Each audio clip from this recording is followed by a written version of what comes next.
Welcome back to Old School Sports and our Football Manager 2024 series, Help Me Play, Chelsea Football Club. And thanks to those of you who have shared some thoughts with us since our last episode.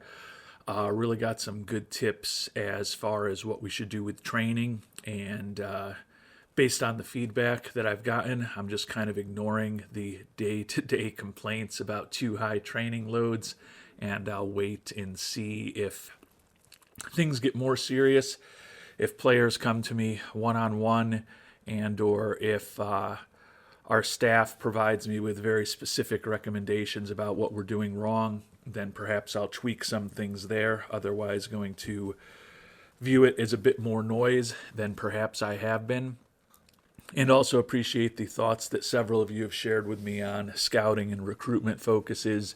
I have refined those a bit, and particularly our Wonder Kid search over the last couple weeks of game time has started to generate some more interesting prospects, which is timely because we are now sitting here on December 10th, so we've got just a matter of weeks until the next transfer window opens. And hopefully there'll be some interesting things for us to pursue when that begins. Still have hopefully another 2 or 3 weeks of good scouting to know even more and perhaps start setting the table with some conversations with agents as to what we may want to do. But feeling like we should have an opportunity to maybe bring on another young player or two in January, which probably isn't going to make a huge difference for this year, but in terms of building up Chelsea for the future, could be a bit more of a difference maker. Since our last episode, we have played 3 games after that 4-2 win at home against Brentford, and they've gone pretty well. Not necessarily playing the top teams in the table, but we did get a 3-2 win on the road against Crystal Palace. Enzo Fernandez, Raheem Sterling scored our first 2 goals, and then Nicholas Jackson, whose name you'll be hearing again shortly, got the winner at 63 minutes. Next time out, a 1-0 victory at home, so we finally had a clean sheet from Sanchez, who's back from his injury, and we got a little bit of a surprising goal very early in the game from the defenseman Benoit Badiashile. I'm sure I'm pronouncing that wrong. I'm sure some of you will let me know that I did pronounce it wrong. But it was his first start this year at the Premier League for us. He had some injuries, but he is likely a bigger part of our future, so we've been trying to get him some more playing time recently, and he rewarded us with the game-winning goal against Sheffield. And last time out, just yesterday, a 2-2 draw against Wolverhampton Wanderers. Our fans were hoping for more. We were hoping for more, quite honestly, but the way the game played out, happy to get out of there with 1 point. We did get off to a great start with Raheem Sterling scoring basically off of the beginning of the game. But then Hwang Hee-chan came back with a couple of relatively quick goals right before halftime and right after halftime. So at about the 60th minute, we brought on our young wonder kid, Nanto, who we picked up a few months ago at this point, and he provided us with some instant offense, scoring the equalizer at the 70-minute mark, his second goal since he's joined the team. Unfortunately, as you can see, Nicholas Jackson picked up a red card at the 73rd minute. We were hoping maybe with things opening up, we'd be able to get out with a 3-2 lead.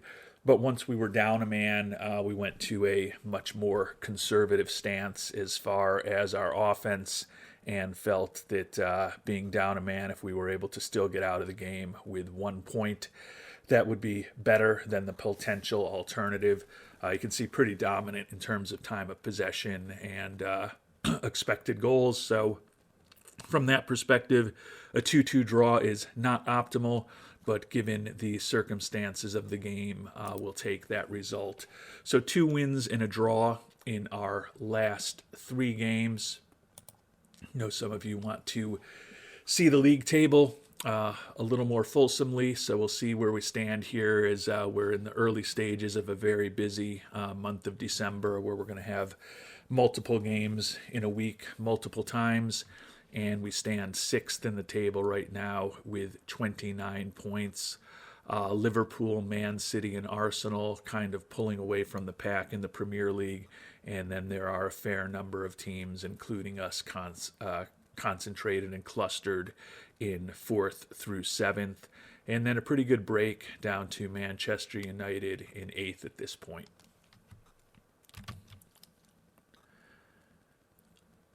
And although we've been playing better with 3 games in the last 10 days, it's been a bit more of a burden physically on some of our players, and Ben Chilwell, a very important player, picked up a damaged kneecap about a week ago, so he is out. Likely will miss the rest of December, but hopefully when we get into January, he'll be back and ready to join the squad at full time.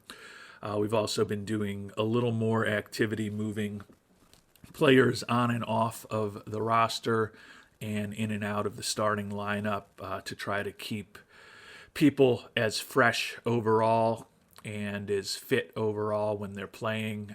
Any thoughts on how aggressive we should be in doing that are appreciated. As I mentioned, the schedule here for November, a bit intense.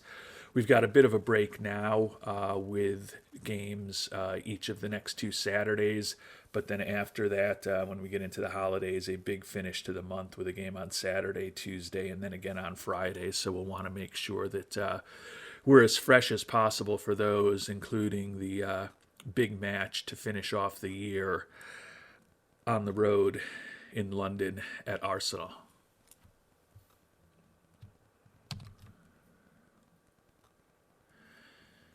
And as I mentioned, we've got 22 days until the transfer window opens back up. We'll kind of highlight a few players that we've looked at. Marcos Leonardo, 20-year-old Brazilian, definitely someone who I think could help us score some goals going forward. Decent, but not incredible physical skills for a 20-year-old.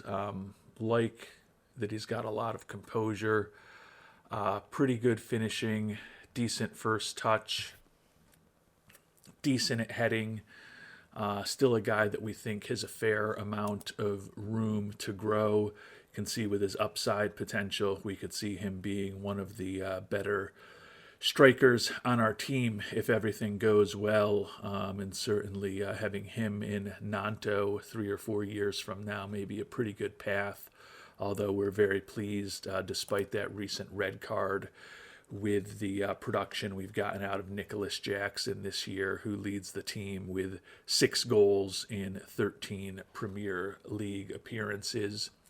And he is still locked up till 2031 and a very valuable player. So that could be the only reason why I'm a little aggressive with Leonardo, is that we've already invested in one young wonder kid striker in Nanto, and feel that with the limited transfer budget we have right now of about $5.5 million, we're probably going to need to structure a deal where we pay a bit up front and then pay most of what we owe over time. I think that is certainly doable, but there is a part of me that's a little more inclined to maybe find someone who can help us in a different spot. And Juan Larios, 19-year-old out of Spain, is a player that I'm looking at from that perspective. The price on him is not expected to be crazy, in the $10 million range. Looks like a guy who could ultimately play either left defense or right defense when all is said and done. He is a lefty as far as his preferred foot, but that's something that we could potentially work on down the line. Feel like bolstering our defense may be something to think about. So any thoughts you have on Larios would be useful. Danny Olmo would certainly help us, but at $64 million, the price may be a little bit out of our range. We haven't spent as much time on these guys with the potentially huge transfer values, just believing them to be somewhat less realistic targets for us, given where we sit. Gabriel Vidovic, the Croatian 20-year-old midfielder, another guy that we're looking at and considering. According to our scouts, another guy who could be an excellent signing for the future. Certainly doesn't look like he's ready for first team soccer at this point, but in terms of his potential, could be a pretty important player for us in a few years, and doesn't seem like the transfer price is something that we can't handle. You may remember from previous episodes that we had made a promise to Thiago Silva that if we got a $10 million offer for him, we would let him speak with another team about a transfer. To date, we have not received such an offer. If we do, I think I probably would let him move. I know some of you have suggested for the amount of money that we're going to get for him, just keep him and let him play out the end of this contract until June, because he is an important player for us. That said, I have made the promise, so if someone's going to pay $10 million for him as opposed to maybe $4 or $5 or $6 million, which is probably a more appropriate price for him, I think I would do it. Also feel that we're at a spot now where we've got a lot of good young defensemen. We talked about Batashil. Levi Colwell's been playing a lot more recently. Trevor Chaloba back from his injury. And Wesley Fofana is still a ways away. Not sure that he'll be back. Yeah, still 4 to 5 months. So if he's back, it's going to be just right at the end of the Premier League season. So he may not be back.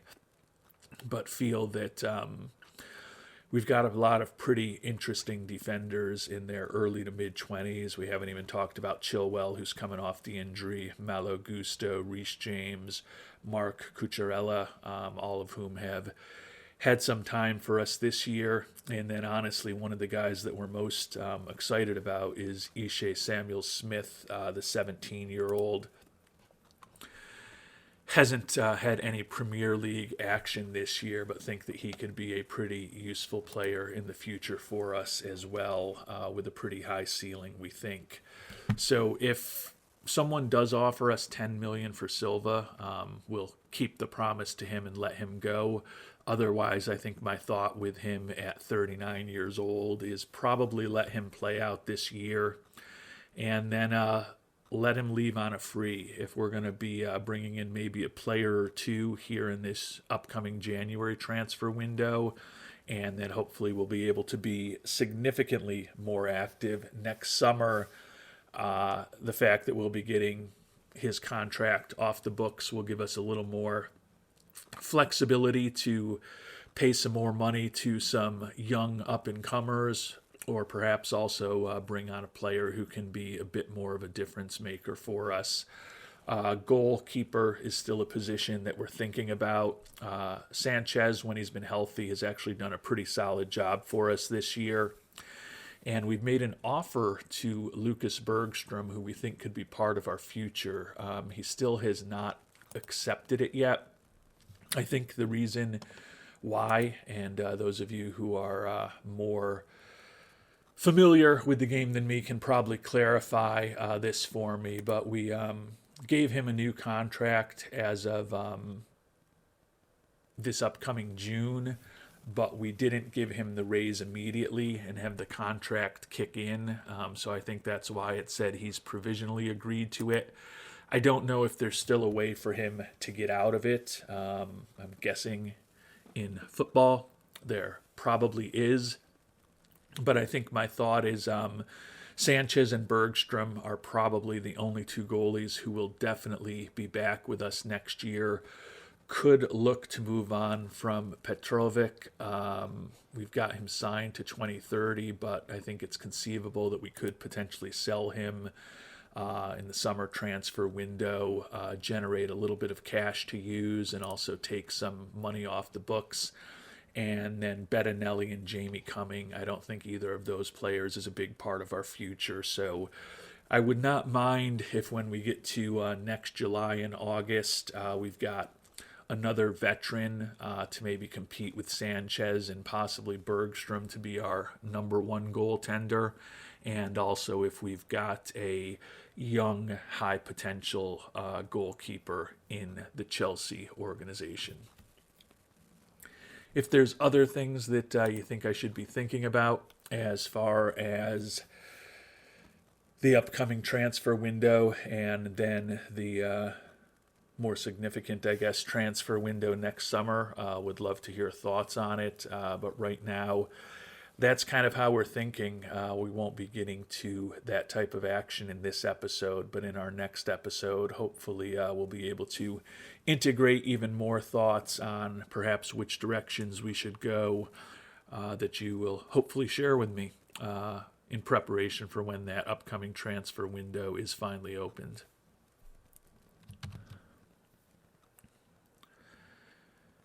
And I guess I don't know if I want to say last question, but one more question that I have as I think about this team and trying to build it for the future is what's the best way to get playing time for some of the younger players who might not be quite ready to be starting every day as far as their quality, but are perhaps bigger parts of our future than some older players who are better today.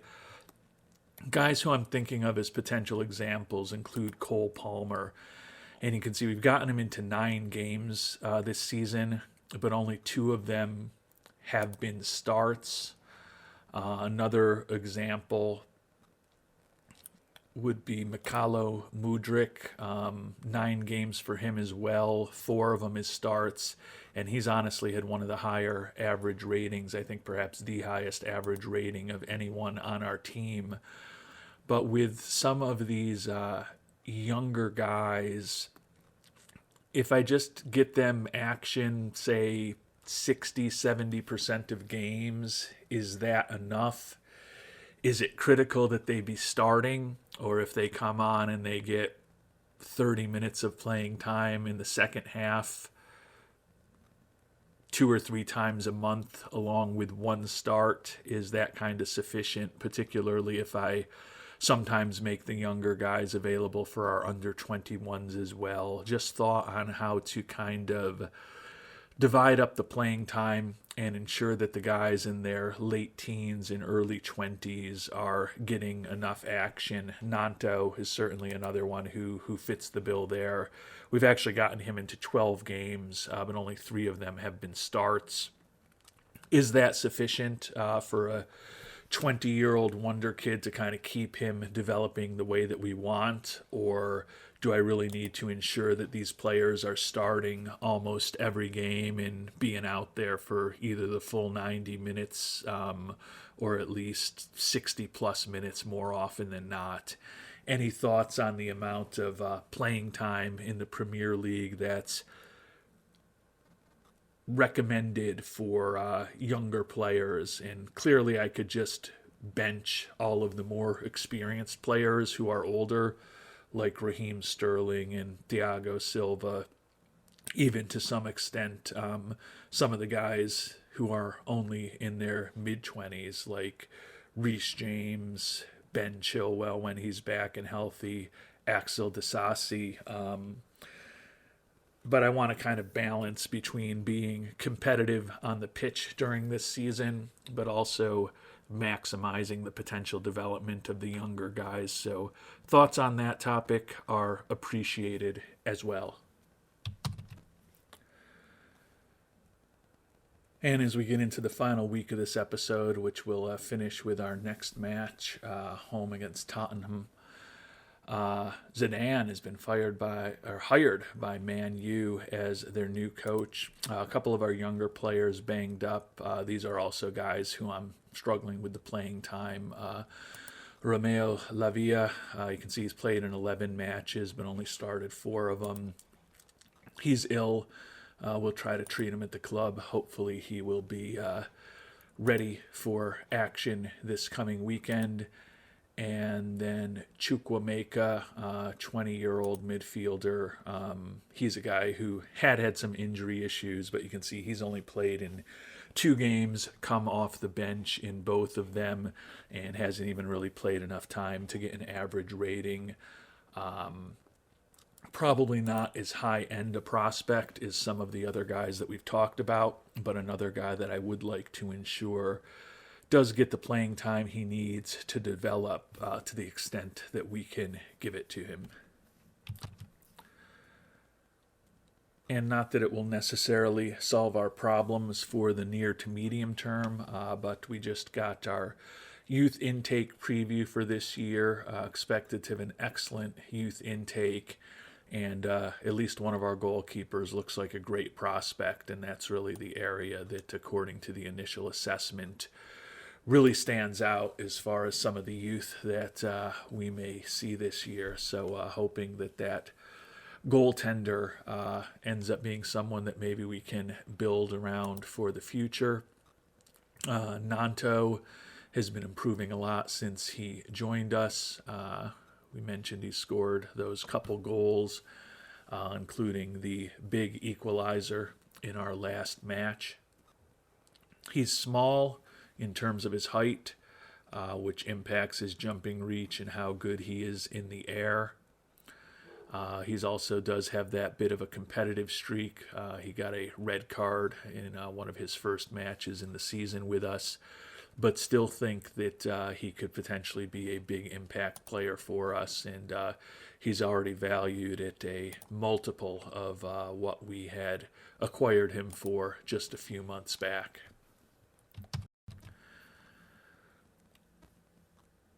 And before we do finish up this episode, we've got that big game coming up tomorrow against Tottenham. And not a perfect situation for us. Fofana has been injured for the whole year, but Chilwell with a more recent injury. And then, of course, Nicholas Jackson, our leading goal scorer with the red card, will miss the game. We're still favored because we are at home. Tottenham is 5th in the Premier League. We're in 6th. So this is a matchup of 2 of the better teams in the Premier League this season. Since it's been a week since our last game, feel like we're in pretty decent shape. We did have an under-21 match a few days ago, and several of those younger players that we had just recently talked about, we were able to give some playing time in that game to ensure that hopefully they remain in shape and get a little bit more action, although I tend to think that the action at the highest level is probably somewhat more valuable to them than playing in the U21 level at this point. And both the board and our supporters are expecting a draw today, but they're hopeful that we may get a win, so certainly that would be positive for our standing with both of them if we're able to sneak out a victory today at Stamford Bridge. And not that it matters for today, since we knew that we were going to be without Jackson anyways, but he's gotten a further 2-match ban from the red card that he picked up last time out. We'll go appeal against that suspension. We'll see what happens, but it'll give us an opportunity to play some of the younger guys. The question is the impact that it will have on the final scores, losing our number 1 goal scorer for perhaps multiple games at this point.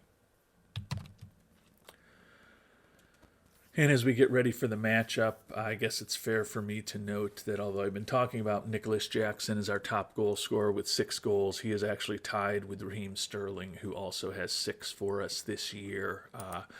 Going with the custom vertical tiki-taka that we've been using throughout most of this season, I haven't quite honestly in the last 5 or 6 matches, spent as much time tweaking the formation and even spending a lot of time on player roles. What we're doing seems to be working. Generally tried to have 3 players kind of in a more attacking mode. Silva and Disasi kind of in more of a lockdown mode in front of the goalkeeper, and then everybody else in more of a support role. I don't know if that's really properly balanced, so any kind of refresh thoughts on that would be appreciated. Pretty much the chalk in our starting lineup. With Chilwell hurt, we're starting Cucurella today as our left defenseman rather than Levi Colwill, who's been having a pretty heavy playing load recently. But with Jackson out, we're going to keep Raheem Sterling and Enzo Fernandez, both of whom have also had a pretty heavy match load in the lineup, along with Reece James, since we're not going to play again for another week. Would love to get some of the younger guys, Colwill, Nkunku, Nanto, Lavia, maybe even Chaloba or Benoit, a little bit of playing time when we get to the second half, but we'll see how the game goes. Would certainly love if we can somehow get off to a really fast start and have a 2 or 3 goal lead, but I think the odds of that happening are probably relatively low.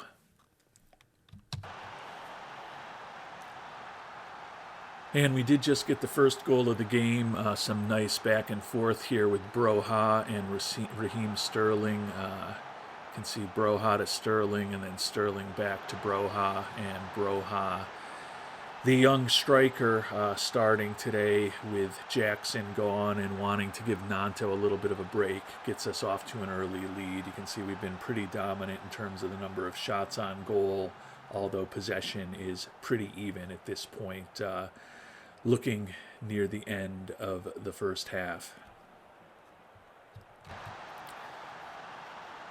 And unfortunately for us, Tottenham got the dreaded equalizer in the final seconds of extra time for the first half. So we'll be likely headed into the halftime in a 1-1 draw rather than having the 1-1 lead or the 1-0 lead that we had hoped. You can see we've still put on a pretty dominant performance here, so disappointing that we're going to go in tied because of that late goal by Kulusevski. And here in the opening minutes of the second half, we've taken the lead back. The youngster Mudryk, who got the start today, Caicedo with a beautiful move and pass to Mudryk, and then Mudryk with the finisher, gives us back the 2-1 lead. Hopefully we can keep the pressure on Tottenham here in the second half, although it looks like they may have an opportunity against us right here. So we'll see how that turns out. And that looks really bad. And they come right back, and they knot things up at 2-2 before we can even enjoy having the lead.